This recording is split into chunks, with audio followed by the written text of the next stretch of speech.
All right, so here's another question on the capital asset pricing model related to beta and new portfolio betas. Now, before even starting, I want to let you know that when you're solving for exam-like questions, it's really a game of finding the missing piece of the puzzle. And typically, the first step is to identify which formula to use. When we're doing exam-like questions for beta and especially new portfolio betas, there's essentially one big formula to understand and then one little trick to apply that's going to allow you to really make an amazing like grade in your class type of thing. So what we're going to do is we're going to identify that formula. We're going to quickly explain it. Then we're going to read through the question, identify the main pieces, and really like kind of create that link between the question and the formula. Because once again, it's only a question of solving for the missing piece of the puzzle. Then it'll be easy. I'm going to solve for the answer. Okay. So before moving forward, I really would like to highlight the formula for beta under CAPM. What I want you to understand is that the formula for the portfolio's beta, so the beta of a portfolio, is going to be equal to the weighted sum. All right, the weighted sum of all of its individual betas. Now, I'm sure that may not make as much sense. So here's a different way to write it, a way that's a little bit cuter, okay? So we could say that the beta of a portfolio could look something like this. For example, the weight of asset A times the beta of asset A plus the weight of asset B times the beta of asset B plus 3 little dots to highlight continuity towards infinity, plus essentially the weight of the nth asset times the beta of the nth asset. All right. So in other words, as many assets as you have, you just continue doing this little game. Okay. If you only had 2 assets, call it weight asset A and asset B, well, your formula would be done here. If you had an infinite set of assets, your formula would end here. So it's just a little bit of context. And once again, now that we know what's our formula, it becomes easy because we just want to highlight, well, okay, do we have security A or asset A in our question? Do we have beta A or beta B in our question? Do we have the beta of our portfolio in our question? And then it's just a game of like solving for the missing piece of the puzzle. This is my thesis when solving for any types of questions for an intro to finance class. So that said, I'm just going to wait for the truck to pass. With that said, let's read the question and let's highlight bits of the question one by one, maybe even explaining them at times. And then once we have all of that, we're going to make sure that they're highlighted in our formula above. Then we're going to solve for the mission of this question, which is, of course, solving for the new portfolio beta. Okay. So Percy has a diversified portfolio consisting of $1,000 investments in each of 12 different common stocks. Now, just a little bit of context. What does that mean? Other than the simple takeaway that, okay, we've invested $12,000. What's really interesting here is that we've invested $1,000 in every single one of these stocks. Sorry about that. So you invested $1,000 in every single one of these stocks, one by one. So in other words, we could actually claim something pretty cool. We could claim that we have equal investments in each stock. We have equal investments in each stocks, okay? Equal investments. And that's gonna allow us to do a little, in French we like to say, un truc de passe-passe. So we're gonna be able to do like a little magic trick. As cringe as that sounded, that's gonna allow us to solve this question in like minutes instead of hours, let's say, or seconds instead of minutes, okay? So if you proceed with what's provided to you in the question, they also tell you that Percy's portfolio, right? It has a beta of 1.75. That's awesome news. So we already know that the beta of the portfolio is equal to 1.75. That's really cool. So we could go here and highlight beta of the portfolio. This is information that we know. We're super stoked about that.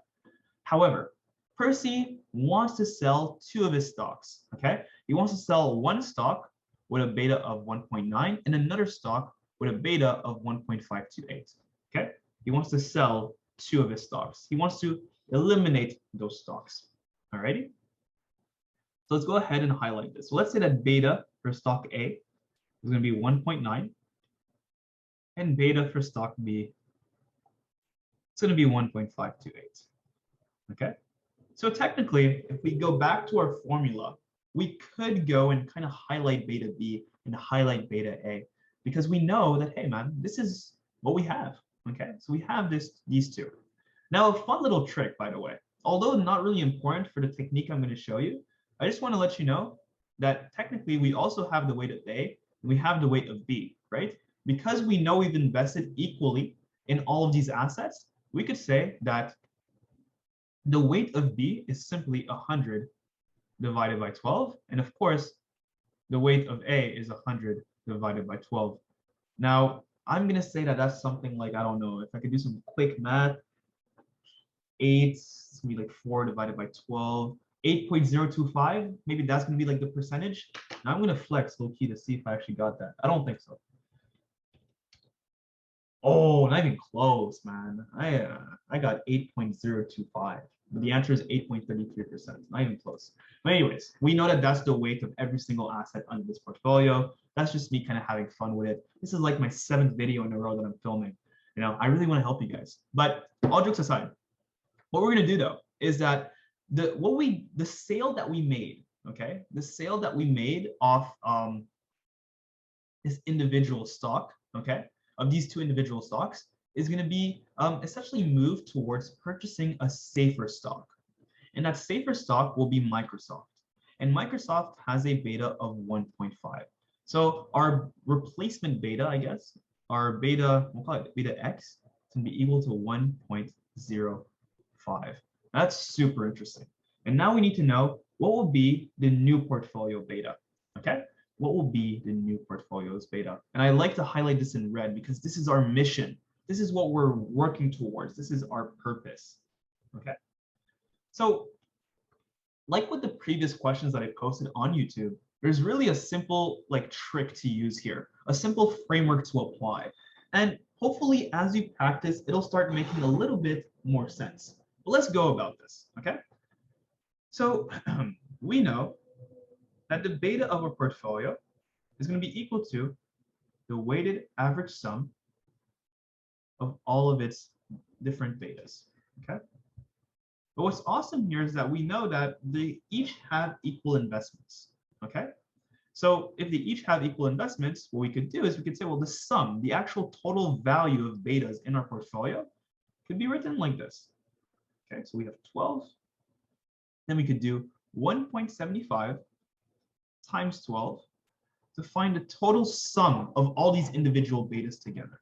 And that's going to tell us, I'm not going to try to do some quick math again because it's not my forte clearly at this point. We should have something like 21, okay?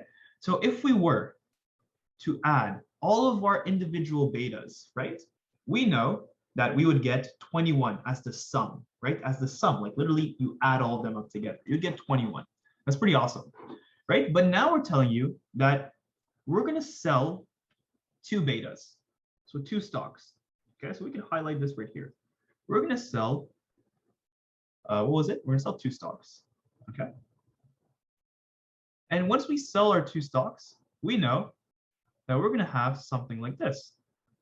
We're going to have 10 stocks remaining, and we're going to know that we're going to have essentially 21 minus 1.9 minus 1.528. Okay, and that's going to give us, I guess I'll write it right underneath just to make it more like cute.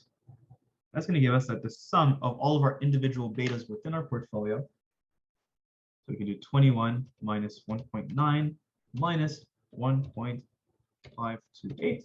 That's going to give us 17.572. So now 17.572. That makes sense. Okay. So if we were to only have 10 individual stocks, we would say that the total sum of those betas is equal to 17.572. And we would also say, all right, that our portfolio beta would be around 1.7572. Okay. So that's pretty awesome. That's pretty interesting. But now we said that we're going to use the proceeds. Okay. We're going to use the proceeds to buy, okay, to buy Microsoft.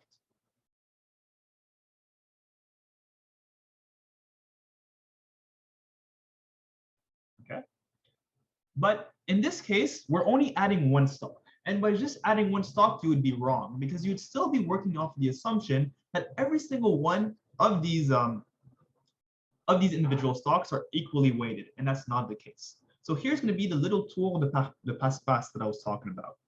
You're going to do, now we know that we're going to have essentially, we're going to stick as if we're going to have 12 stocks, okay?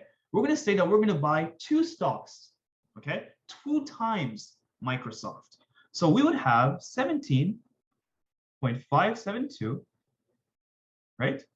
Not times, but plus 1.05 plus 1.05. So essentially plus 210, such that we would have essentially, if I do some quick math, 19.672 as a total sum of the individual betas within our portfolio. There are different ways about doing this, but this is probably a faster way still to go about this, okay?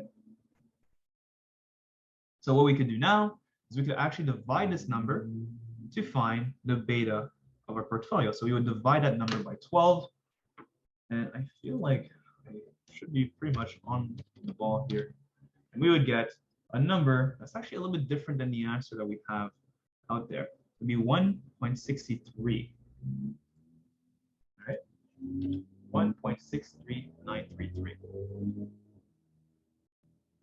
So periodic. And that would be the new portfolio beta.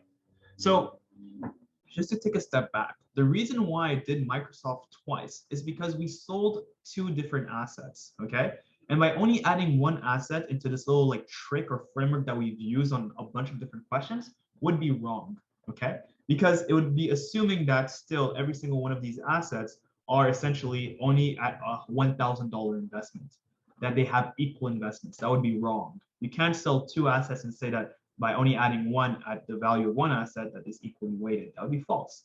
So what we need to do is we need to act like we bought Microsoft twice. So we put one beta of Microsoft and then another beta of Microsoft. And that's going to give us a total view on the total portfolio beta. So hopefully that gave you some context. I'm going to go verify whether my solution is correct in just a second, but I'm pretty sure that it is good.